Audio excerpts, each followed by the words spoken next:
सार्वजनिक वस्तुएं सरकार द्वारा ही प्रदान की जानी चाहिए।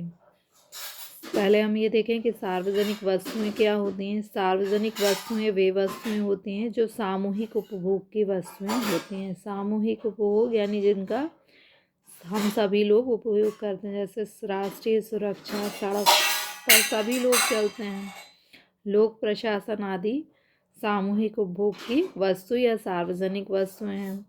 सार्वजनिक वस्तु सरकार द्वारा ही क्यों प्रदान की जाना चाहिए? पहला है सामूहिक उपभोग, क्योंकि सार्वजनिक वस्तु सामूहिक उपभोग की वस्तु होती है। इसका केवल एक व्यक्ति उपयोग या उपभोग नहीं करता, बल्कि सभी लोग उपयोग करते हैं। अगर सरकार इन सार्वजनिक वस्तु प्रदान न करे तो इसके उपयोग से किसी को वर्जित किया जाएगा, इसलिए सरकार ही इन्हें प्रदान करे। अप्रतिस्पर्धी यानी जो सार्वजनिक वस्तु होती है उसके प्रयोग में कोई प्रतिस्पर्धा नहीं होती कि एक प्रयोग करेगा तो दूसरा नहीं करेगा। ये किसी की संतुष्टि में कमी नहीं करती, लेकिन किसी एक की संतुष्टि में वृद्धि कर देती हैं। यानी जैसे सड़क पे चलने में कोई प्रतिस्पर्धा नहीं होती कि एक चलेगा तो दूसरा नहीं चलेगा, तो ये अप्रतिस्पर्धी होती हैं। अपवर्ज्य यानी इनके प्रयोग से किसी को वर्जित नहीं किया जा सकता, किसी को मना नहीं किया जा सकता कि आप सड़क पर नहीं चलेंगे। तो ये 3 कारण हैं जिसके कारण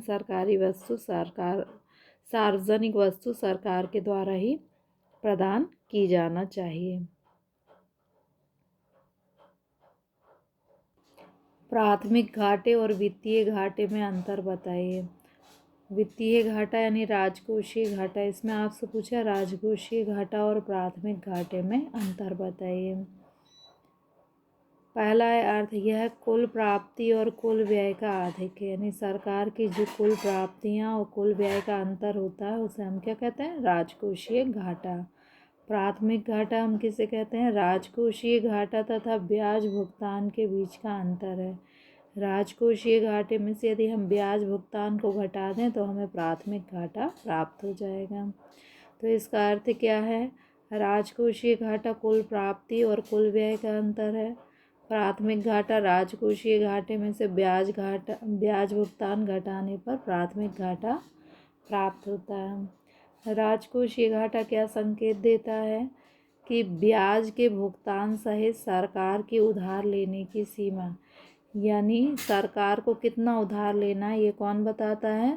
राजकोषीय घाटा, और इसमें ब्याज भी शामिल होता है।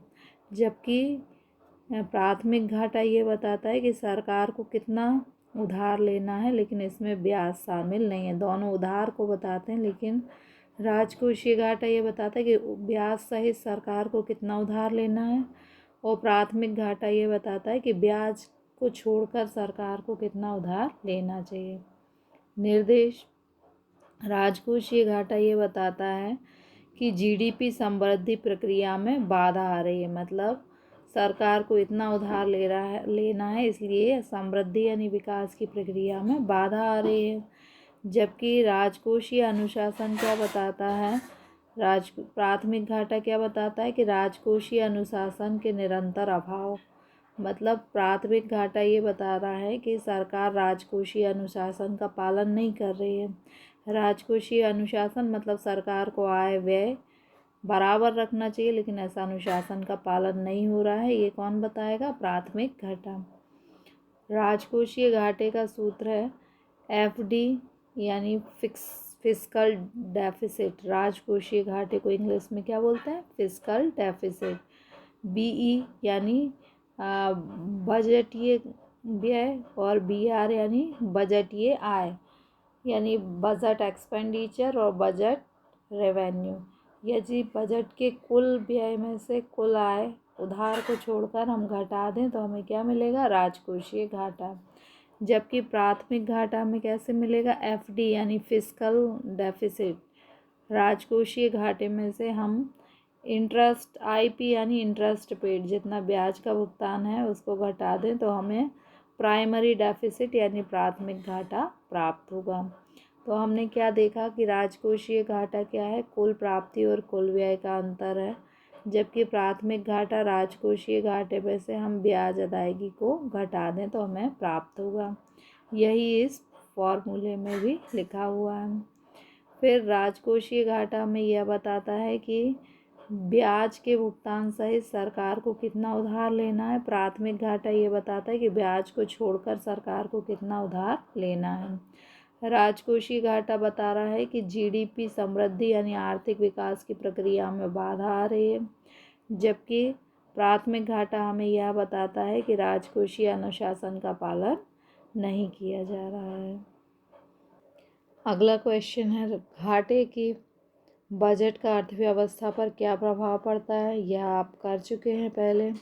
आधिक्य के बजट का अर्थव्यवस्था पर पड़ने वाला प्रभाव, यह भी आप इसी क्वेश्चन बैंक में कर चुके हैं।